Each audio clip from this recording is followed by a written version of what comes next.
Good morning. Moments ago, the numbers for America's economic growth, or GDP, were just released.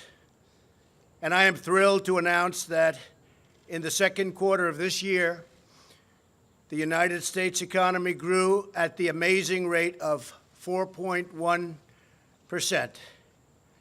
We're on track to hit the highest annual average growth rate in over 13 years.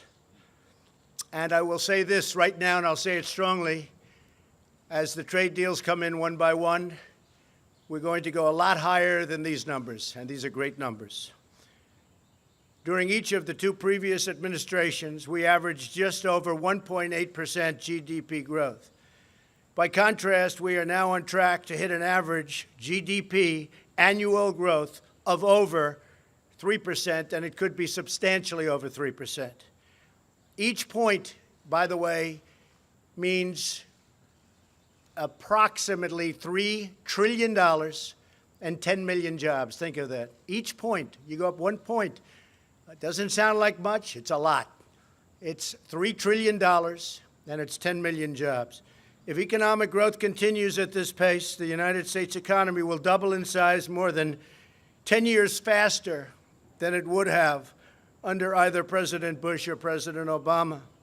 Perhaps one of the biggest wins in the report, and it is indeed a big one, is that the trade deficit, very dear to my heart because we've been ripped off by the world, has dropped by more than $50 billion. $52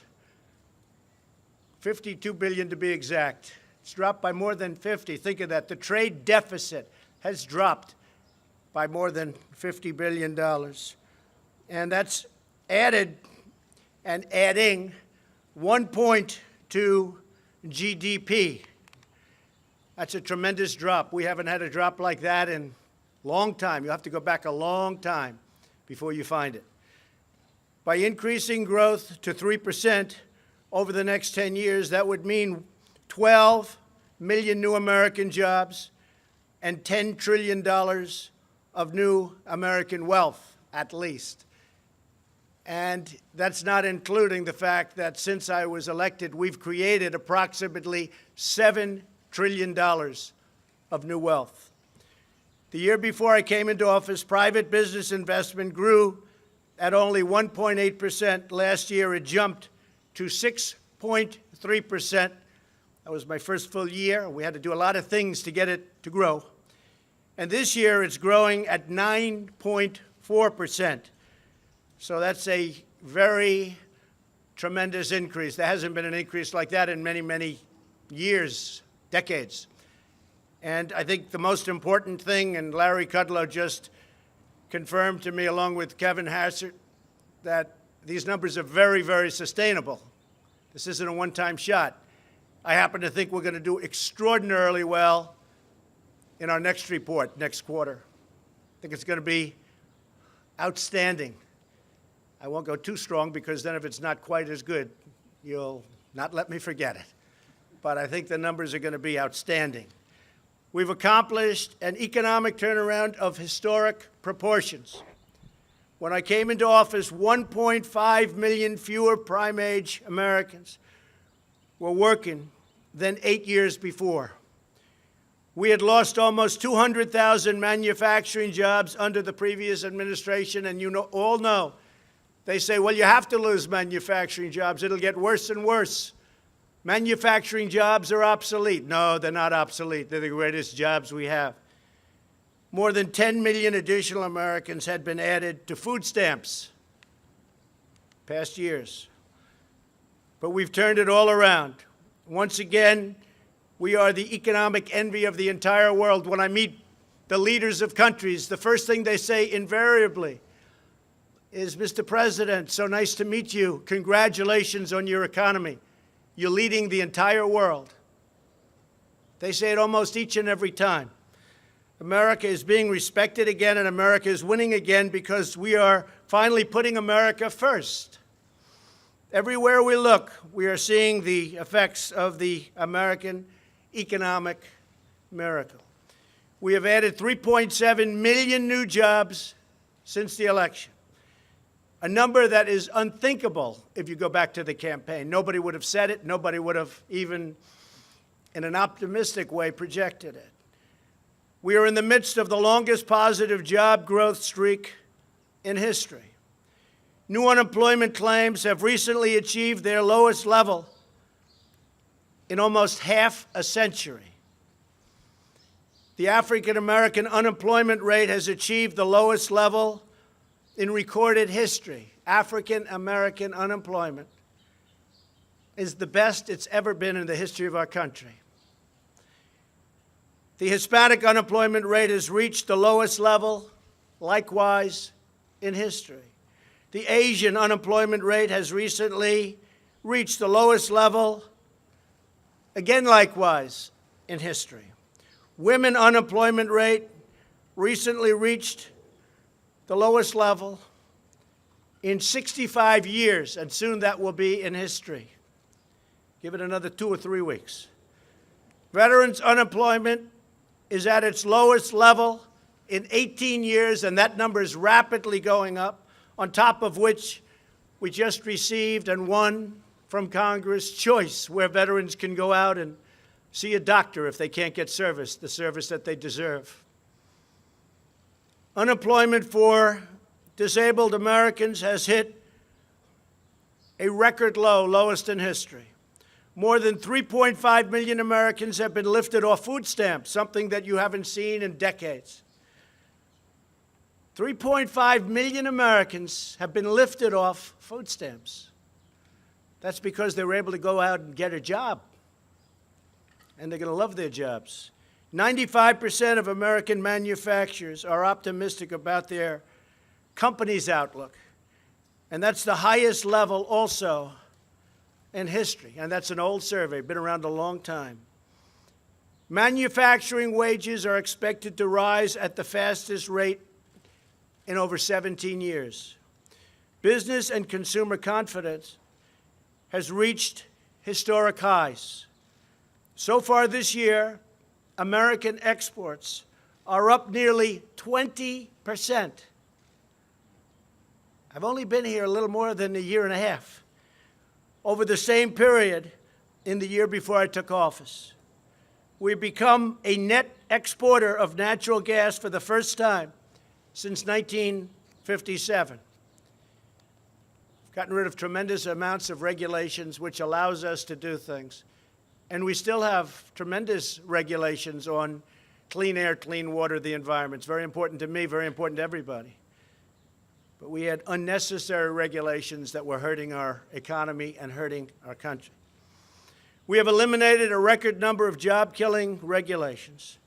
And with the help of Republicans in Congress, we passed, without one Democrat vote, the biggest tax cuts and reform in our history. And as you know, the Democrats want to end that and raise everybody's taxes. That will be a disaster for our economy. As a result, more than 6 million Americans are now enjoying new bonuses, better jobs, and far bigger paychecks. Yet every single Democrat voted against the tax cuts, every single one. We didn't get one vote.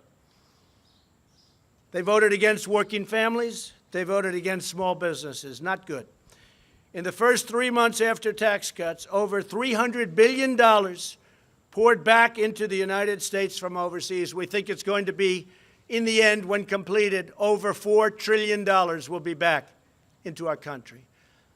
Apple alone is bringing in $230 billion, and they're building new plants. They're building a magnificent campus. They're going to be spending their money very wisely, but they're spending it in our country, not in some other country.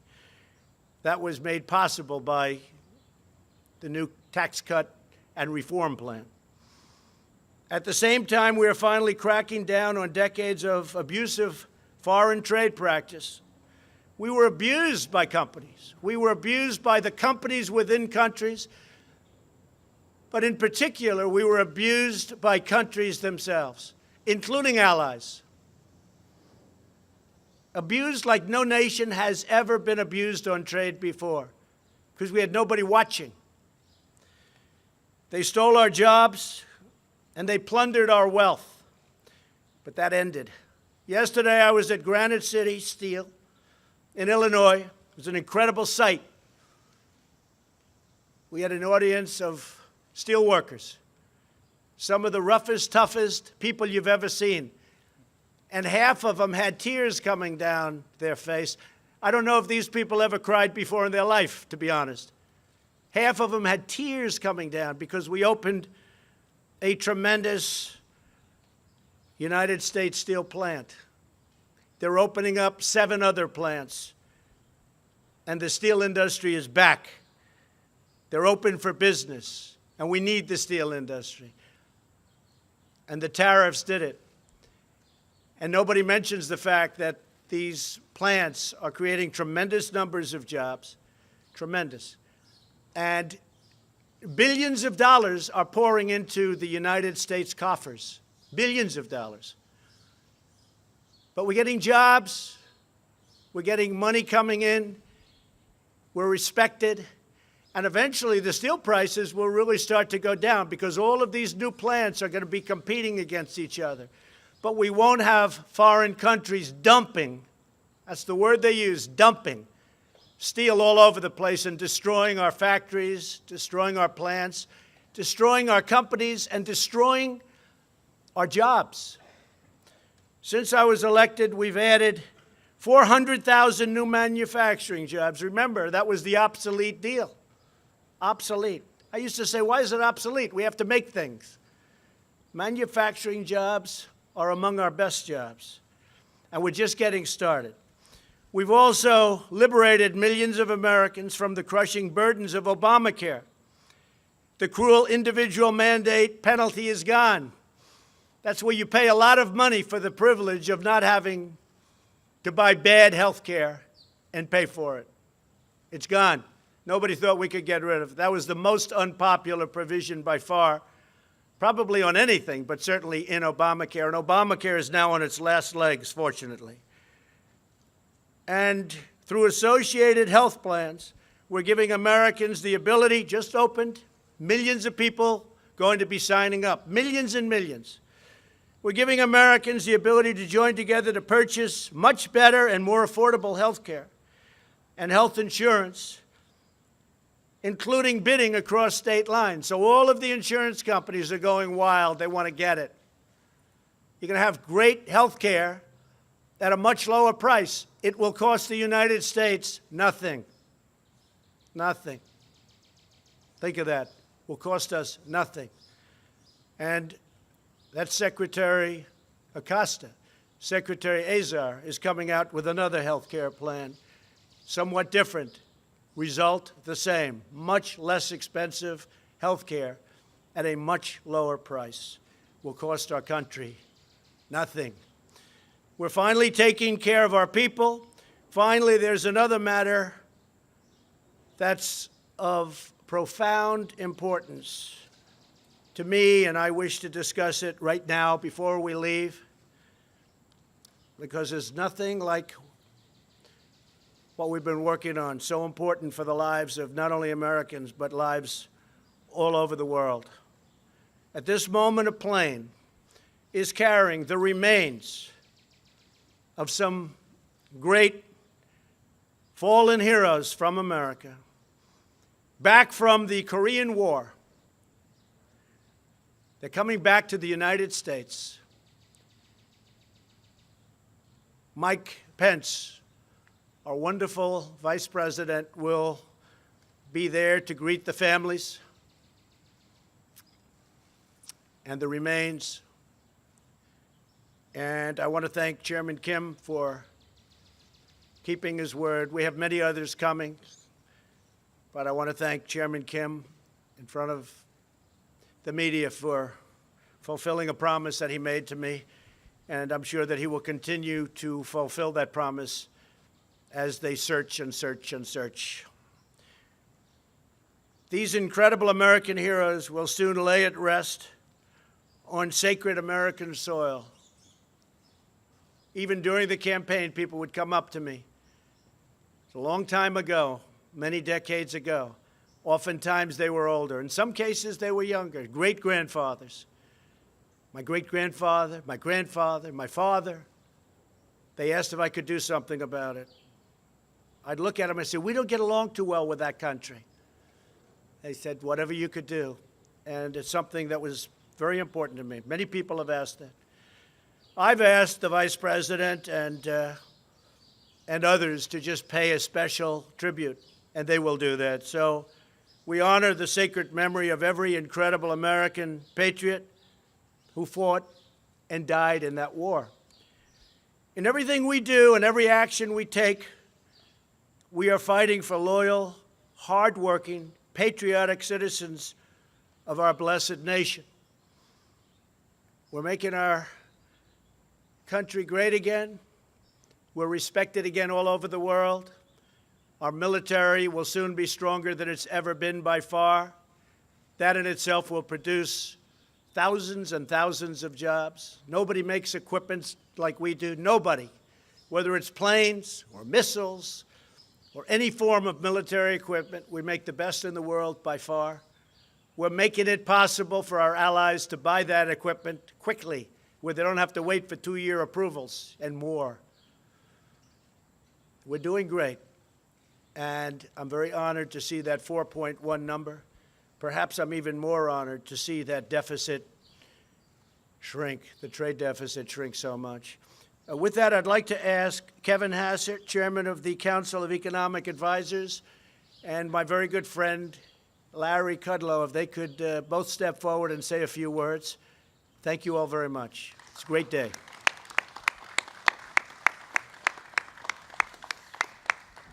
Thank you very much, Mr. President, and thank you for your leadership and for the faith that you put in me when you offered me this job. And thank you for standing up for our veterans. My father and my uncle both fought in the Korean War, and you just can't imagine how much it means to those veterans that you didn't forget their comrades. You know, as an economist, it's my duty, sir, to remind that we should not make too much of one number, right? How often do we hear economists say that? But when I think back to the first time I met with you in the Oval, and we talked about your vision about how to make America great again, you might recall that in the end, I agreed, yeah, that stuff really ought to work.